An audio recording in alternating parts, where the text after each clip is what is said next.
నిన్న ఏబిఎన్ ఆంధ్రజ్యోతి డిబేట్లో ప్రొఫెసర్ నాగేశ్వరరావు గారిని విమర్శిస్తూ అసలు అమిత్ షా గారు పవన్ కళ్యాణ్ గారు ఇద్దరు మాట్లాడుకున్నటువంటి మాటలు ఈయనకు ఎలా తెలిసినాయి?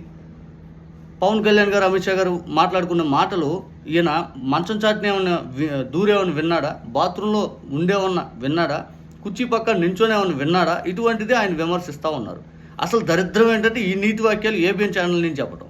గతంలో జగన్ గారు ముఖ్యమంత్రిగా ఉన్నప్పుడు అమిత్ షా గారు జగన్ గారు మాట్లాడుకున్నారు ఈ మాటలో అని చెప్పి లేనిపోని అభూత కల్పనలు సృష్టించి అబద్ధాలు ప్రచారం చేస్తూ ఉండేవాళ్ళు.